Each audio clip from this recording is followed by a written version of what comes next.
dagaalada aadka u baan ee la rajeynayo inay sii ballaadhaan ayaa weli ka sii soconaya gobolka Bariga Dhexe waxaana waqti xaaladda gobolka Bariga Dhexe inay wistay madaxweynaha dalka Mareykanka wuxuu sheegay in uu awoodiiso dhan isugu geenayo in xabadda halkaas lagu joojiyo isla markaana gobolka Bariga Dhexe laga badbaadiyo inta hadhay dagaal aad u weyn laakiinse taasi waxay u egtay wax u eg inaysan dhaafsisnayn baa leeyahay dibnaha madaxweynaha dalka Mareykanka maadaama aysan dhinacyadu rabin inay saasi suubiyaan waayo qolo kasta darto waxay doonaysaa in ay sii wado halgankeeda Israa'iil waxa ayada ka go'an in ay wax alaale wixii madaxa ee kooxaha ka tirsan ay dili karto ay disho halka kooxda Xisbullahina ay sheegtay in marba ka dambaysa iyaduna ay dagaalada iyo weer celisku ahaa doono midaysan u kala kaadin oo ay marba ka dambaysa ay sii garaacay goobo hore ku garaaci doonto wadanka Armenia ayaa ku dhawaaqay in uu cilaaqaad toos la samaysan doono oo uu aqoonsan doono wadanka Falastiin iyo jiritaanka dalahaan iyo dhulka ay leeyihiin dawladda Armenia waxay sheegtay inay si rasmi ah u aqoonsatay cilaaqaad toosna oo la samaysatay wadanka Falastiin wasaadalka wadigeena iyagoo go'aankan kaga dhawaaqay golaha guud ee qaramada midoobay ee xidhmay waxaana ku tilmaameen inay arrintan muhiimad khaas ah ay tahay kulanka markii dambe wuxuu dhaxmaray Mohamed Mustafa oo ah wasiirka koobaad ee maamulka Falastiin taagta daran iyo waliba xubno ka socda wasaaradda arrimaha dibadda wasiirka arrimaha dibadda andho ee wadankaasi loo yaqaano Armenia Ararat Mirzoyan ayaa loo yaqaan Armenia waxay noqon doontaa wadan si weyn u taageera una markaasi soo dhaweeyay dadka reer Falastiin ee duqraysan ayaa lagu war qoraal ay soo saartay waxayna tan u eegtay marka mid sii darsanaysa ayadoo la sheegay in xaaladda Bariga Dhexe ku dhawaad 1,000 qof oo Falastiiniyiin ayaa dhintay waxaana lagu sheegay in 1,000 qof andhaho ku dhawaad 1,000 qof oo Lubnaaniyiin ayaa dhintay waxaana lagu sheegay warbixin wasaaradda caafimaadka ay soo saartay waxayna sheegtay inay tani ahaanayso marka dambaysa dadka aadka u faraha badan ee ay Israa'iil ay kuleysay duqeyntii aadka u baaneed Israa'iil waxay aaminsantahay dadka dhintay in ay ku ag dhinteen waxay ugu yeedhay dhibaatada ka gaadha maadaama ay ku sugnaayeen aagaga dadku ay ku badnaayeen dhinaca kalena dawladda dalka Israa'iil ayaa la sheegay in qaabka ay u joojiso diyaaradaha qaarkood ay haayeen inay isticmaashay qaabkan loo yaqaan hacking-ka garoonka diyaaradaha ee Beirut ayaa la sheegay inay ka hadlayaan codad saraakiil Israa'iiliyiin oo la sheegay inay dhaxgaleen isla markaana nidaamka oo dhan ay hagareeyeen ayadoo codadkii waaxda la socodka iyo xakamaynta ama controlka ay maamulayaan oo si toos ah ay uga dhaxqaylinayaan ogana dhaxadlayaan baa la arkay taas baa la maqlayay taasoo lagu tilmaamay mid la yaab leh dhinaca kalena waxa la arkay iyadoo safiirka wadanka loo yaqaan Ingiriiska oo jooga wadanka Urdun ayaa waxa hal mar ka dareeray dad aad u badan oo kadib markii uu soo galay shir ay ka soo qayb galeen 138 qof ayaa la sheegay in 45 qof ay ka dareereen markii safiirka dalka Ingiriiska uu soo galay goobta arrintan ayaa timid kadib markii Ingiriiska uu ka mid yahay wadamada hubka iyo saanada ku daldalaya kooxda Sanooniyada dhinaca kalena dawladda yar ee dhinaca koonfureed ee Qobrus ayaa diiday isla markaana daadifaysay go'aan ay kaligeed gaadhay ay yiraahdeen Qobrusta dhinaca koonfureed tawaqooyi ayaana arrintaas ka hortimid Qobrus waa laba jasiiradood oo u kala go'san waqooyi iyo koonfurna waa dad Greek raacsan waqooyina waxa loo yaqaanaa dadka la socda ama kuwa markaasi aaminsan dhinaca Turkiga madaxweynaha maamulka jamhuuriyadda Turkiga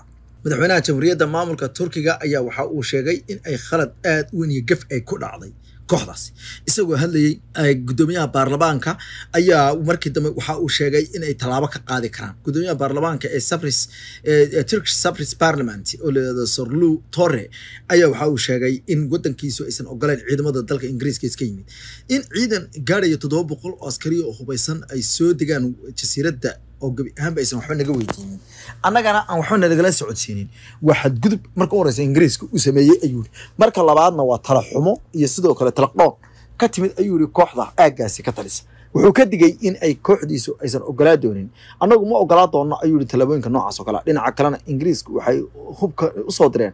ma aha ayuu hub waxay soo direen ma aha ciidan iska caadi oo doonaya dad muwaadiniintooda inay samada bixiyaan waxa ku jira ayuu maraakiib dagaal diyaarado dagaal iyo wuxuu siiqiyaal dhulka badda hoostiisa muqurta maxay rabaan ayuu waxay doonayaan dagaal isla markaana kooxda halkaas ka talisa ee gumaysiga la socota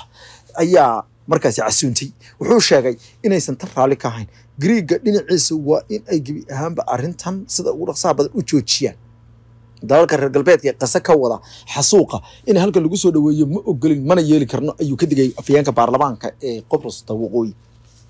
wuxuu ku eedeeyay dawladda Ingiriiska inay tahay dawlad ka mid ah dawladaha argagixisada ah ee dadka xasuuqaya wuxuuna sheegay in aysan ogolaa doonin arrintan ayaa la sheegay in xasarad hor la keeni doonto oo dhinacyada ah waxaan lagu tilmaamay marka dambe inay sii darsanayso magaalooyin Trapelo oo dhinaca waqooyi ayaa la sheegay in gantaalo hor leh ku soo dhaceen gaar ahaan gantaalka Fadi lama Fadi loo yaqaano 3 ee ay rido kooxdu xarunta ciidanka cirka Israa'iil ee diyaaradooda ka soo kacay ayaa la sheegay in diyaarada qaarkood ka weecdeen gaar ahaan xarunta Ramat David ee koonfurta magaalada Haifa dhacda halkaas oo la sheegay in saacadii ugu dambeeyay kooxdu ay garaacay kooxda ayaa sidoo kale la sheegay in ay raxan gantaalo ay ku kicisay inta badan tuulooyin iyo waliba magaalooyinka dhinaca waqooyi ee Israa'iil halkaas oo la sheegay in qaxoonti ugu badnaa ka dhacay bartamaha gacanka iyo waliba balliga loo yaqaan Haifa Bay iyo aaga loo yaqaan Central Galilee ayaa la sheegay bartamaha Galilee gobolka loo yaqaan in dagaalo in gantaalo aad u culus ay ka dhacayeen saacadii u dambeeyay kooxda ayaa waxay u sheegtay gorsii horisay wakaalada wararka ee Lebanon News Agency in ay weeraradan ay ahaayeen kuwa dhoolatus iyo sidoo kale kuwa kale oo la doonayo in lagu jilciyo lagana fogeeyo xasarada aagaga ay ka jiraan ay yiraahdeen Trapelka wararka wacala dhinaca dawladda qiimaha badan farkama qodna wararkeeni dhinaca dawladda dawashana qiimaha badan ee gaan dunida oo dhan ee mar kale ay u muuqataa in Israa'iil ay doonayso inay dadka intii ka dambeysay ay barakiciso ayadoo kumanaan kun ay dhinaca koonfureed ee magaalada ay ka wareegeen dhinaca kale waqooyiga u talaabeen ayaa Israa'iil haddana afayeenka ciidanka militariga Israa'iil waxa uu sheegay in aagaga dhan ay ka fogaadaan dadka ka agdhow oo dhan iyagoo codsaday inay saasi sameeyaan war qoraal ay militariga Israa'iil ay soo saareen ay ku tilmaameen in ay doonayaan in xaafadaha qaarkood ay dadku baneeyaan sida aaga Bruchi al-Brin Naja loo yaqaan sida uu sheegay afayeenka militariga Israa'iil Afichai Adri ayaa sheegay in dadka ay ka fogaadaan dhammaan guryaha dhaadheer iyo guryaha istiraatiijiga ah oo dhan iyo kuwa ay ku tilmaameen in ay degan yihiin qoysaska iyo xubnaha ay ku tilmaameen inay yihiin muhiim waa taqaanin yiri guryaha iyo aagaga ay ku nool yihiin iyo Xisbullah 500 oo mitir guryaha Xisbullah u jirsada ayuu ku sheegay inkastoo lagu tilmaamay inaysan jirin guryo bartaameed khaas ah oo ay degan yihiin kooxo haddana waxaa la sheegay in magaalooyinka dhismay ee Carbeed oo dhan ay u badan yihiin guryo aad u dhaadheer sida daraadeedna Israa'iil aan garanaynin kuwa ay sheegayso iyo kuwa loo qaxayo iyo kuwa la kala garanayo iyo kuwa laga qaxayo kuwa loo qaxayo midna aan la kala garanaynin taasoo Israa'iil ay lagu tilmaamay inay tahay falwali qaar ka mid ah dadka ayaa sheegay in Israa'iil marba ka dameysa ay soo darsatay sida daraadeedna aan la kasaynin sida loola tacaamulo marka laga hadlayo dadka inay carra Israa'iil waxay goorsiisay ay sheegtay inay ka hortagayso gantaalo hor leh oo deegaanadeeda loo soo diray ayadoo sheegtay in gantaaladaas inta ay ku soconayaan aysan ahaa karaynin ay yiraahdeen mid ayaguna ka nasata inay weerarada ay kaga jawaabaan weerarka Israa'iil qaadayso waxa lagu sheegay in uu yahay weeraro talaqdoona oo aad iyo aad u balaaran oo laga fiirsan isla markaana lagu burburinayo dad aad u badan oo shacab ah waxba aan galabsan isla markaana waxba aan geysan taasoo keenaysa khasaare aad iyo aad u weyn xogaha waaweyn ee ka imaanaya gobolka bariga dhexe gaar ahaan xaaladaha dhinaca dagaalka tooska ah iyo duqeynta tooska ee soconaysa iyo sidoo kale dagaalada qarka loo saaran yahay qof walba bariga dhexe ka soo waramaya wuxuu sheegay in xaaladda bariga dhexe ciduna hadhowto aysan xakameyn karaynin Mareykanku wuxuu sheegay inuu si aad u xoogan isugu dayo inuu joojiyo asayeeshe dilka loo geysay Xasan Nasrallah waxaa lagu tilmaamay in gabi ahaanba ay timid wax loogu yeeray in arin ciyaarta bedelaysa qaabka ciyaarta u bedelmayso waxa weeye in haatan aysan jiri doonin wax sharci ah oo celiyo qofnaba inuu qofka kale u gaadi diido iyadoo la sheegay inay sii balaarinayso halista ay cid walba ay gelayso mid ka mid ah dadka Israa'iil ee siyaasadda aadka u falanqeeya ee Gori Goldberg oo political analyst oo degan Israa'iil ayaa waxa uu aaminsan yahay xataa in ay noqon doonto arintani mid aad iyo aad u weyn wuxuu yiri markaan runta ku sheego halkan Israa'iil waa laga dabaaldegay oo waxa loo arkay nin aad iyo aad laf dhuunqashay ugu noqday in laga saaray meesha laakiin haddii aan ku dhaho dad kale oo aad u badan waxay aaminsan yihiin xaaladda bariga dhexe in aysan sidan sii noqon doonin dad badan waxay ku leeyihiin Ciraaq iyo Iiraan iyo Yemen iyo Lebanon dhulkaas oo dhan ciidankeenu inuu gaaray oo gabi ahaanba carabtii la cadaadaqeeyay waa arrin wanaagsan laakiin runtu waxa weeye in ay jiraan ayuu yiri khiyaar aad iyo aad u yar taasoo ah in gabi ahaanba Israa'iil aysan sameey karaynin xataa ciidankeedu maanta ayuu yiri awood dhinaca dhulka oo ay aad iyo aad uga faaganayso ayuu yiri isagoo ku sugan Israa'iil waa nin Israa'iili saasuuri laakiin markay noqoto ayuu yiri in ciidanka xagga cirka ama awoodda superiority air superiority Israa'iil ciidan kuma haysato oo dhinacaas awood way ka leedahay ayuu yiri haddaba Xasan Nasrallah يا بدري كاسو وسؤال آدي وين لكن سدروا مقعية أي الصوتور تيفيق العربية أو الرجال وحلا يسوق مقع صوتوري sidoo kalena wali qofkaasi wuxuu ku wareegayaa baraha bulshada oo dhan iyo waliba xayndaabka dhinaca qofka suuragalka ah inta badan waxa la yiraahdaa caalam islaami waxa lagu yaqaanaa hogaamiyashooda kooxooda inay markaba diyaariyaan qofka si uusan u dhacan khalkhal dhinaca hogaanka taasina waxa la sheegay in wax badan ay dadka bartay qofka aadka loo hadalaya hadda waxa la sheegay in uu yahay Hashim Safadiin sidoo kale waxa la hadalaya Naciim Qaasim labadaas labada waxa loo arki karaa inay yihiin laba nin oo aad iyo muhiim ah Hashim Safadiin waxa loo arki karaa inuu ahaa madaxa guud ee waaxda golaha shuurada ee hogaaminayay ururka Xisbullah sidoo kalena wuxuu naadir leeyahay Xasan Nasrallah ama Harwadaag midahan waxaana lagu tilmaamay inuu dhashay isaguna sanadka 1964 uu ku dhashay degmada loo yaqaan Dayr Qanuun ee An-Nahr ee u dhow magaalada Tayr Safadiin waxa uu bartay cilmiga loo yaqaan theology ama cilmiga diinta ama takhasus dhinaca diinta isla markaana inkastoo afar guug ka weynaa Nasrallah haddana waxay isku ahaayeen isku xir waxayna isku soo gaareen qaar kamid ah madarasooyinka Shiicada markii uu baranayay cilmigaasi wuxuuna wax ku bartay magaalooyinka Najaf iyo Qom ee wadanka Iran ku yaala sidoo kalena wuxuu ku biiray isla ururka isla maalmihii la abaabulayay isla markaan la asaasay waxa loo yaqaanaa raggii ugu horeeyay mufakiriinta waaweynka ah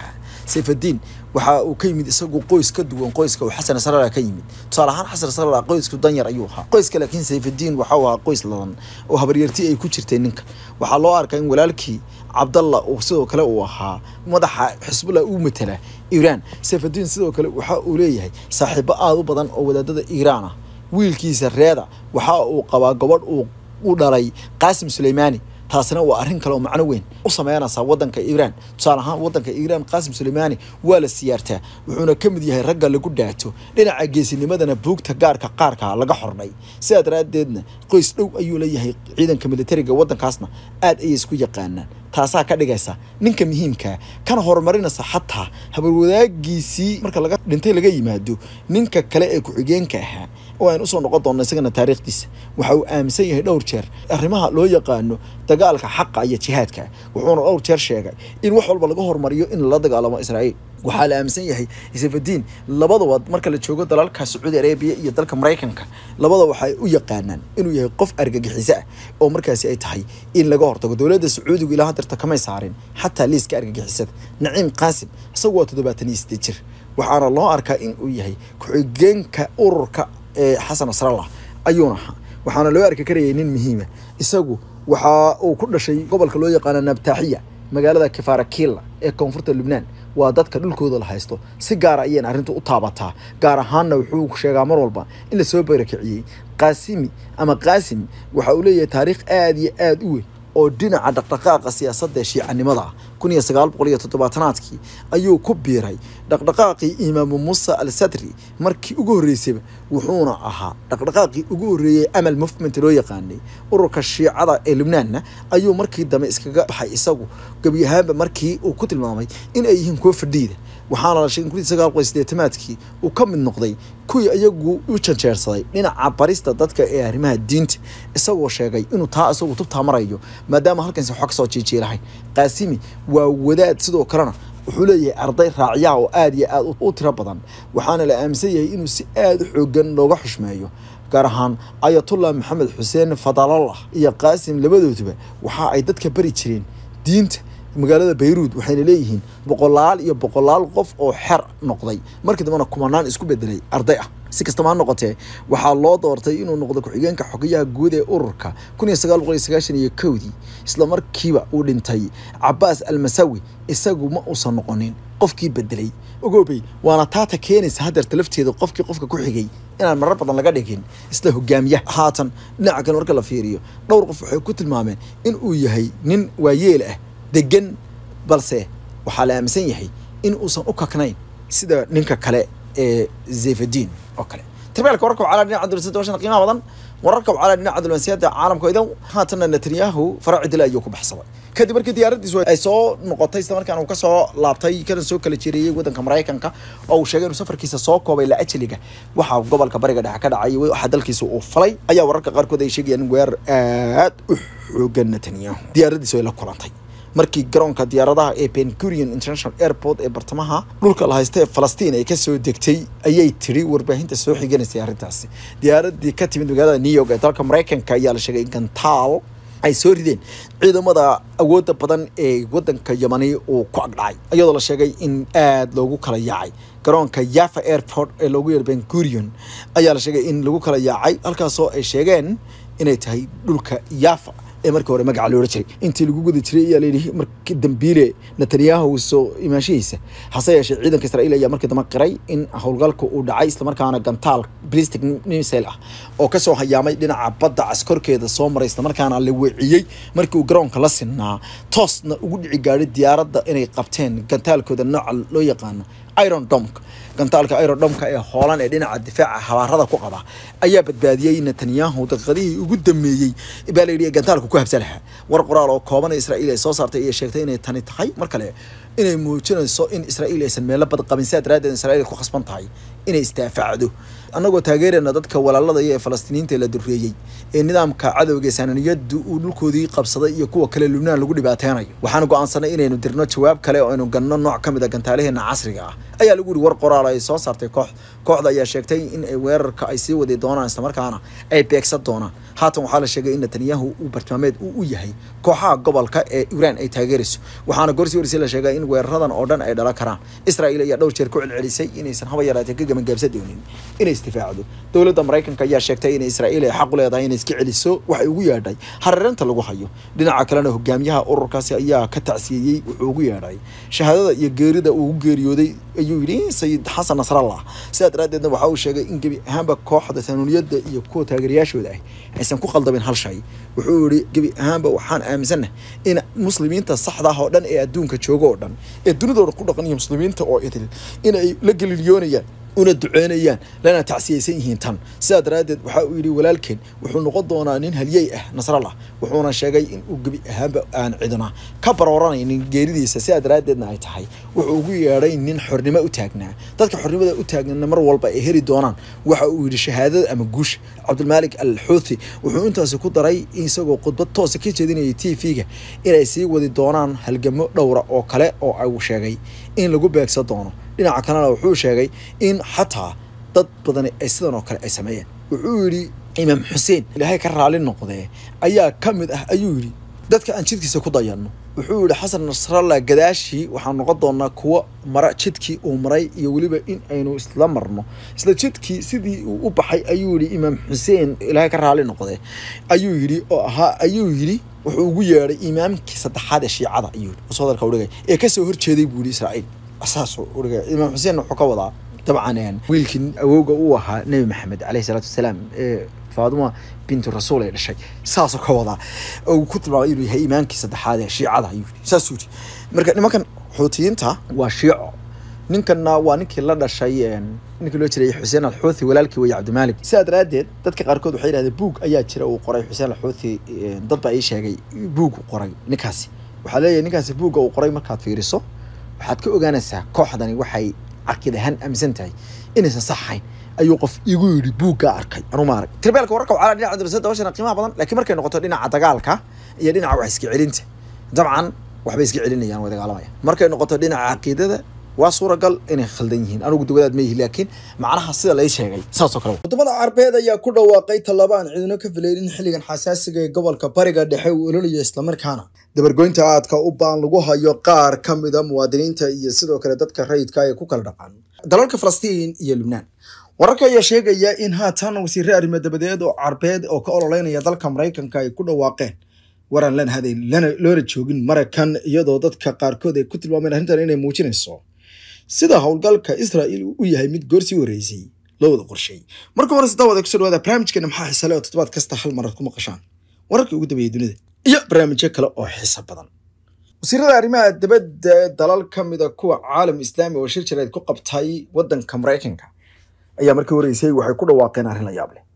balse intaan arrimaha wadamadaasi ay ku dhawaaqeen iyo wasiirada arrimaha dibadda ay sheegeen isla markaana halka kaga tiraabeen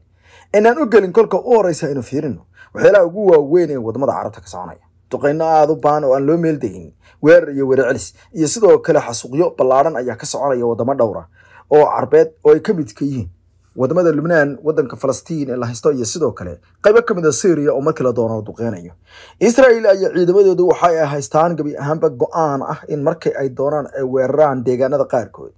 ayagoo hal qof raadinayna waxa laga yaabaa inay dilaan mar badan ayaa la tobanaan kale oo qof iyo boqolaal kale oo aan waxba geysan taasoo ka dhiganaya in wax loogu yeeray in goorsi horeysay cidina aysan la xisaabtan in sharci qabtaan uusan jirin waayadii ugu dambeeyay oo dhan waxa soo badanayay dilalka qorshaysan ee Israa'iil ay geysanayso inkastoo Israa'iil ay beegsatay hogaamiyaal Trapela oo ka tirsan ururada Hezbollah iyo Hamas una ugu dambeeyay Xasan Nasrallah oo laqmaday haddana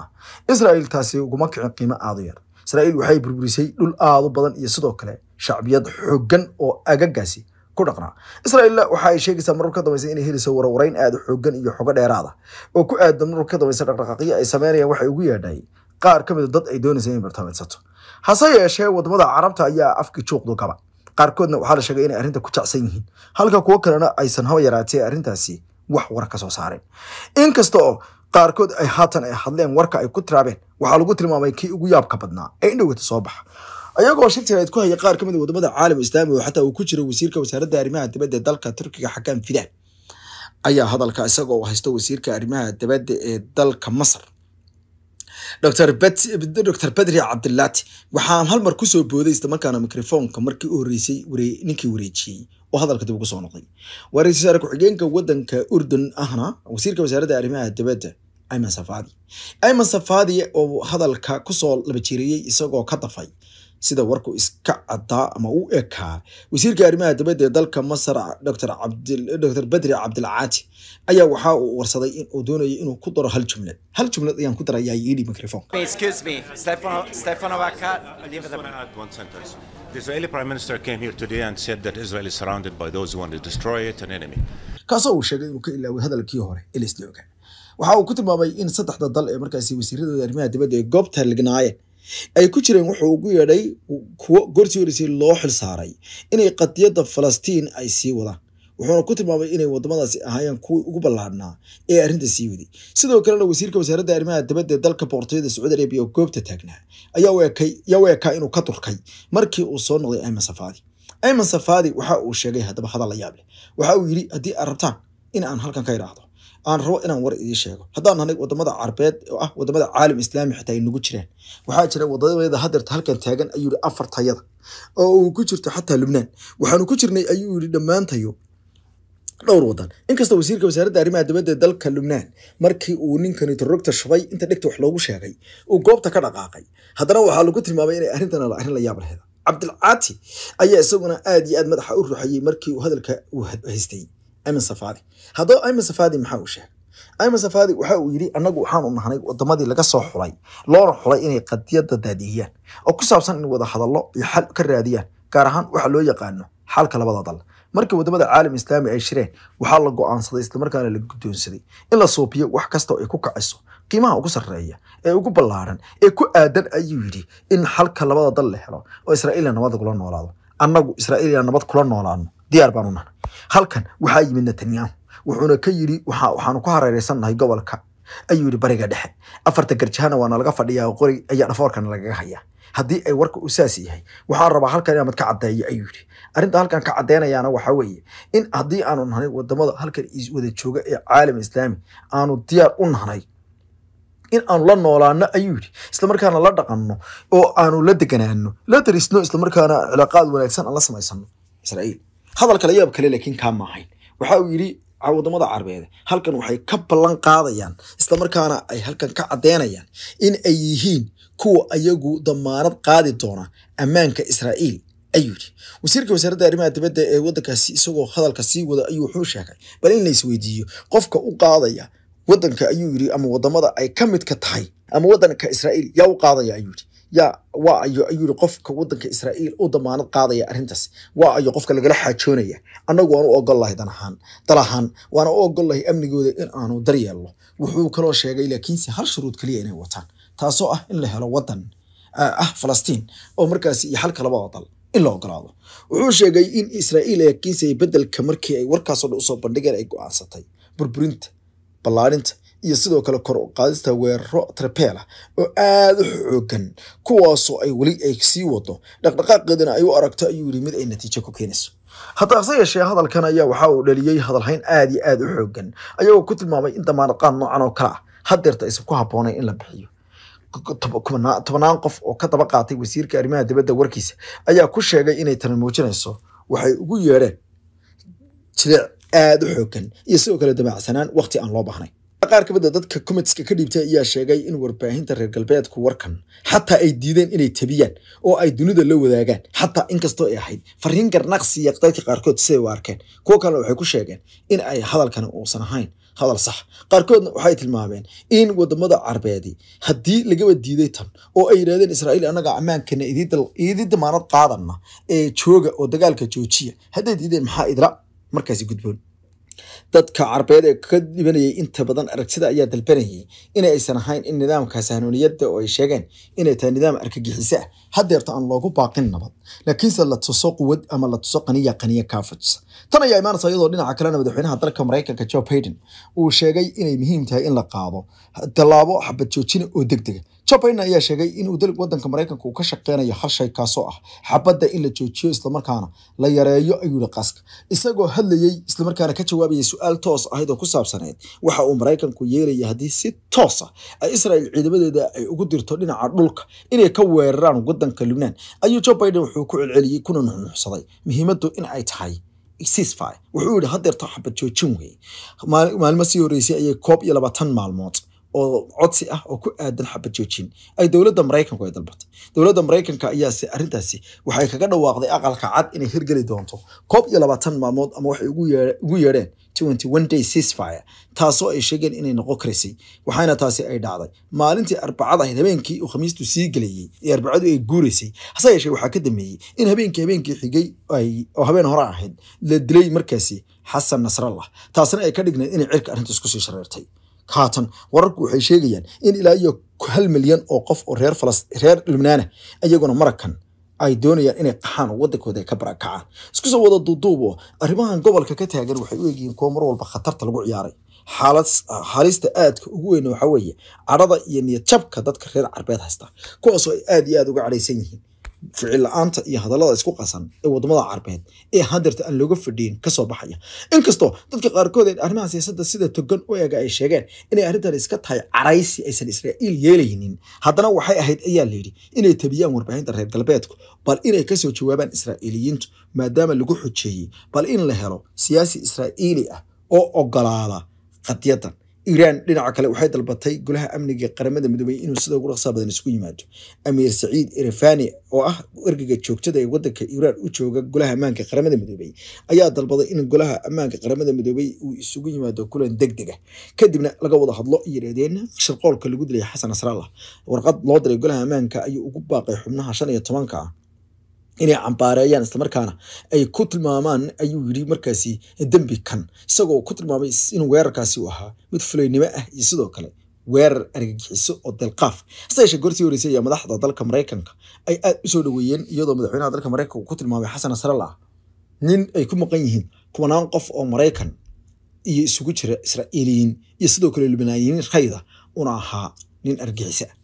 40 qof in ka badan oo Mareykan ayaa ku geeriyooday daadad iyo roob aad u waaweyn ee Hurricane Helena taasoo la sheegay in qaybta koonfur bari ee dalka Mareykanka ay garaacday sida ay sheegayaan waxaa la sheegay in ay dhinacyo badan oo gobolka Florida ee dalka Mareykanka ay dhibaato aad u xoogan ay u geysatay iyadoo sidoo kale la sheegay in dhibaato aad u xoogan oo naf iyo maalba ay geysatay boqolaal guryaha ayaa burburay sidoo kale waxaa la sheegay in ay ciidamada dabdamiska iyo kuwa kale ee dadka gargaarka ay isku dayeen in dadka samata bixiyaan sidoo kale wararka qaarkood ay sheegayeen gobolada Carolina iyo gobolka Georgia ayagana ay cagta marisay dabaysho ay garaacday dadka dhintay ayaa lagu tilmaamay in ay intaas ka sii badan karaan si ay sheegeen waxa gargaarku madaxweynaha hore dalka Mareykanka Donald Trump waxa uu sheegay in uu maxkamadeed doono isla markaana uu maxkamad la tiigsan doono ayuu yiri shirkadda Google hadii uu ku guuleysto doorashada 2024 wasoodarka u dhigay isagoo qaatay bartiisa Truth Social ayuu sheegay in Google ay gabi ahaanba u shaqeyso si sharci darro ah wasoodarka u dhigay isagoo sheegay in ay bartilmaameedsato sheekooyinka isaga ka dhanka wuxuuna ku tilmaamay in ay wadaan arrimo sharci darro waxaan dalban doonaa ayuu yiri ahaanba in la dacweeyo dacwada ugu sareeya lagu ciqaabo marka aan ku guuleysto doorashada ayuu yiri aan noqdo madaxweynaha dalka Mareykanka wasoo hadalka u dhigay arinta ayaa imaanaysa kadib markii dhawaan warbixin ay soo saartay hay'ad lagu tilmaamay inay tahay The Media Research Center ay sheegtay in shirkadda Google ay ahaanba aysan soo saaraynin xogta dhabta ee ku aadan Donald Trump markaana ay bedelka ay taageerayso haweeneyda loo yaqaan Kamala Harris hase yeeshee shirkadda Google ilaa iyo hadda arintaasi kama hadal wax jawaabana kama bixin tirabalka wararka cala dhinaca darasada washana qiimaha badan gaan caalamka oo dhan waa wararkii iyo wacaalihii waaweynaa ee haatan ciidanka militariga ee waddanka Lubnaan ayaa la sheegay in lagu soo daabulay goobaha ay ku badan yihiin inta badan dadka shiicada iyo taageerayaasha ururka Xisbullah halkaas oo ay la soo galeen taangiyo iyo baabuurta dagaalka oo ay jiidayaan iyagoo ka hortagaya dadka mudaharaadaya iyo kuwa kale oo careysan oo ka gadoodsan dalkii loo geystay ninkii hogaaminayay ururka Xisbullah Xasan Nasrallah waxa la arkay iyagu wadooyinka ciidanka ay qulqulayaan dadka qaarkood ayaana aad iyo aad u caayay una dhagax tuurayay iyadoo dalka dagaal ka socdo ciidankan oo iyagu doonayay inay cayrsadaan dadka The Bruj al-Qasal aaga loo yaqaano oo ah buundo aad u weyn oo isku xidha qaybta kala qaybisa dadka shiicada iyo sidoo kale sunniyiinta iyo kristaanka ayaa la sheegay in ciidamadu ay ka soo gudbeen sidoo kale waxa la sheegay in xaafadda Khanda al-Qami iyo xaafadda The Christian Neighborhood-ka ee loo yaqaano Ashrafi ay gorsii horeysay ay ka qarxeen ayaa la yiri mudaharaado aad u waaweyn kuwaasoo la sheegay in labada kooxood ay isku si wax u wadeen markaan ay cambaareynayeen talaabooyinka laakiin ciidamada ayaa laga soo diray dhinaca xaafadaha sunniga kuwaasoo markaasi u soo gudbay ayaa la yiri inay joojiyaan markaan ay burburiyaan dadka mudaharaadaya oo ay talaabooyin ka qaadaan taliyaha ciidanka qalabka sida ee waddankaasi waa nin Kristaan waxaana la sheegay in uu halkaasi ka qaaday talaabooyin aad u waaweyn dad badan ayaa ku tilmaamay in arrintan aad iyo aad arrin u xun tahay iyagoo sheegay inay tani muujinayso ay fashilka ku yimid ciidanka dalka Lubnaan si warku sheegayaan dawladda Mareykanka ayaa la sheegay in madaxweynaha dalka Mareykanka uu gudoomiyay ugu dambeyntii gashir degdega isla markaana la sheegay in la iska wareystay xaalad dalka Mareykanka iyo ciidamadiisa ka qabsan karta wax loogu yeeray markaas bariga dhexe wararka ayaa sheegaya in dawladda Mareykanku ay isku raacday in xaaladda halkan lagu joojiyo si ku meel gaar ah inta urkale loo bixinayo laakiin lama yaqaano ayaa leeyahay in dawladda Mareykanku ay ku qanci karto taasi Israa'iil iyo in sidoo kale dawladda Mareykanku lafteeda ka go'an tahay isla warkani dadka qaarkood waxay sheegayaan in aysan arrintan ilaa hadda kala cadayn meesha ku dhameey karto mustaqbal ahaan ama ku qayo doonto ururka BRICS Belarus ka jira ee loo yaqaan BRICS ayaa la sheegay inay 10 dal oo cusub ay ogolaad doonaan maalmaha soo socda kuwaasoo ku biiri doona BRICS kadib markii la sheegay in wadamadii ugu badnaa ay soo dalbanaya kamid noqoshada ururkaasi xulufada cusub ee BRICS ayaa la aaminsanayay in dadkii iyo dalalkii ugu badnaa ay ku biiri doonaan sanadkan shirka ayaa la sheegay qaar kamid ah wadamada daneynaya in ay ku qabsadeen shir doceedo magaalada New York oo inta badan ay isku arkaan hogaamiyaashu wasiirka wasaaradda arrimaha dibadda ee dalka Belarus leeyahay Maxim Reznikhanov ayaa ku dhawaaqay in dalkiisu ka mid noqday wadamada dalbaday una tagi doono ayuu dalkiisa magaalada Kazan ee dalka Russia bishan October halkaas oo 10 dal oo cusub ay ka soo qayb gali doonaan waxaa la sheegay in arrintan ay noqon doonto shirkan oo dib loo abaabulay tan iyo markii la abuuray sanadkii 2009 oo uu fadhiidaha dalka Brazil Ruushka India iyo China ayaa waagaasi sameeyay Koonfur Afrika hase yeeshee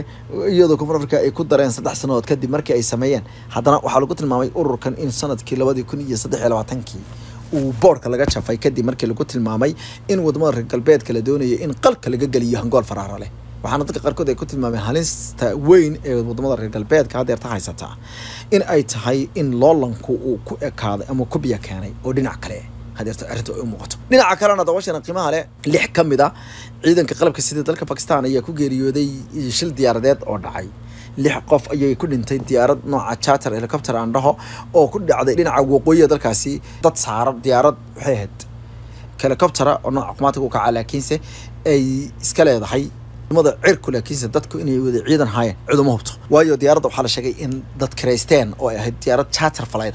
sidii wararku sheegayaan laba ilood ayaa gorsii horeysay sheegay in dadka dhintay askari yihiin iyo in kale aan kala garanaynin laakiin diyaaradda la kireeyay sababtoo kalena waxaa la sheegay in arrintan ay laga yaabo inay musuqmaasuq ku lug leedahay maadaama aan loo ogolayn ciidamada diyaaradahooda si khaas ah loo karisto gobolka ee loo yaqaan Khyber Pakhtunkhwa ayaa la sheegay in shilku ka dhacay diyaaraddu waxay ka soo kacday waqooyiga gobolka Waziristan ee u dhow ayaa la xuduudda Afghanistan 14 qof oo markaasi dad ayaa diyaaradda saarnaa waxaana la sheegay in uu ku jiray diyaaraddan uu waday qof duuliye ah oo u dhashay waddanka Russia ilaa hadda lama garanayo sababta ciidamada dalka Pakistan iyo isku qasay dadka diyaarada oo saarnaa tan ayaana loo arkaa inay tahay ayaa la yidhi khaladaad dhinaca ka dhaca marar badan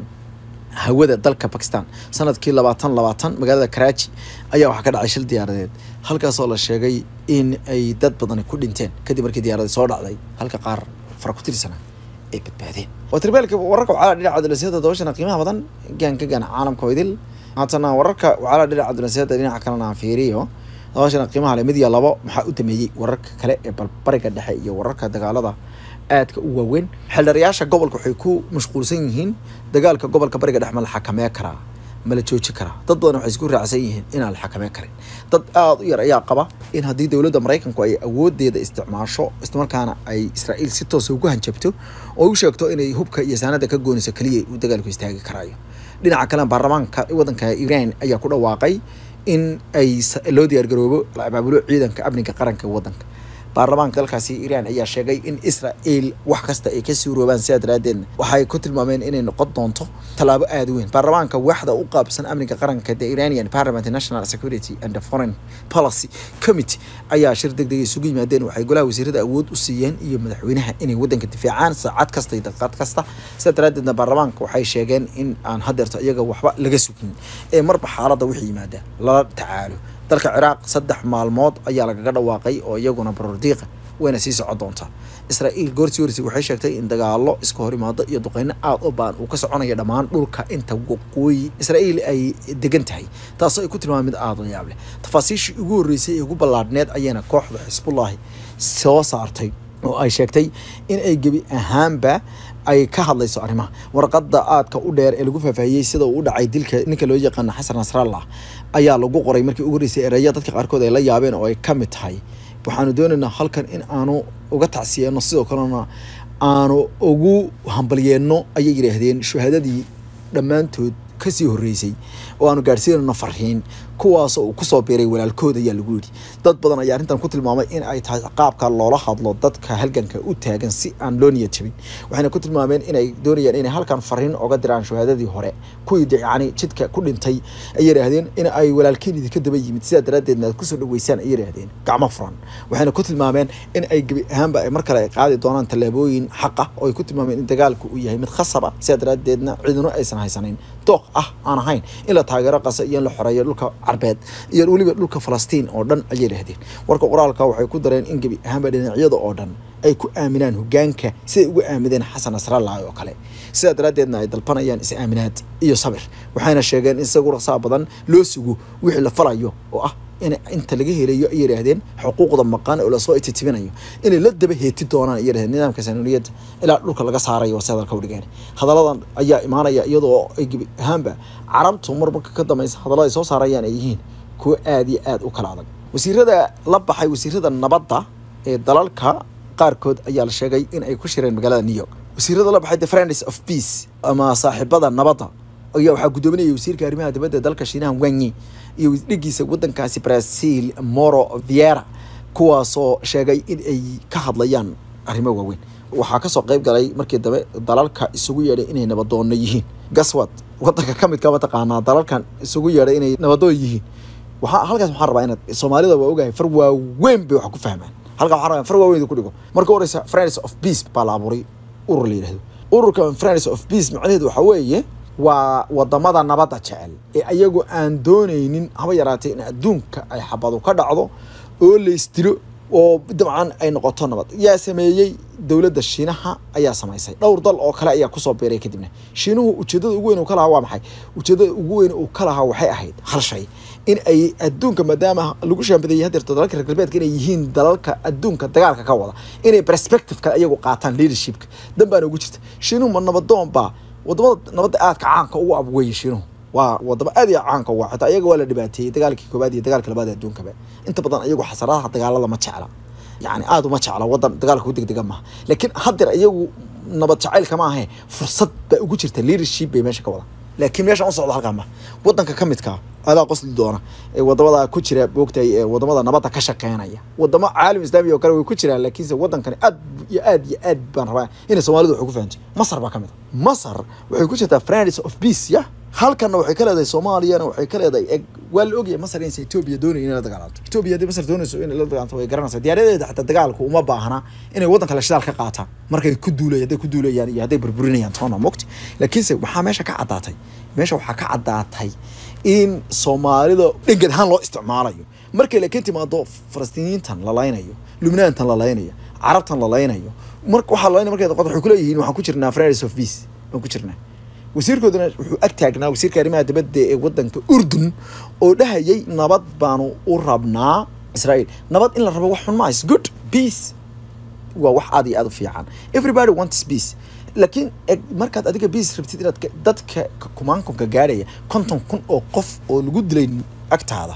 aad nabad u raadinayso maxaa markaa wadan awalba silacsanaa oo dhibaataysnaa rabtaa inaad uga duusho wadamada markaa waxaa shirka gudoominayay dalalka Shiinaha iyo Brazil iska leh waxaa markaa kamid ah Masar Indonesia Koonfur Africa Mexico iyo Zambia markii dambe war qoraal ay sii daayeen waxayna sheegeen in ay nabadda ka sii shaqeyn doonaan xooji doonaan adkay doonaan isla markaana raadi doonaan oo ay sheegeen in ay kala shaqeynayaan wadamada kale oo dhan in nabad laga gaaro xagee Lubnaan iyo Gaza hadii loo heli waayay Abtax al-Siisi oo shalay dhahayay Soomaaliya waxay ku jirtaa jaamacadda Carabta oo xaq bay u leedahay in la difaaco Soomaaliya Itoobiya iska cili kartaa Soomaalidu Itoobiyaanku iska cili kartaa haday hogaamiye iyo maamul u helaan ku hogaamiya biyo u kaba maaya Falastiin iyo u heeliya iyo Lubnaan anaga waxaana tarin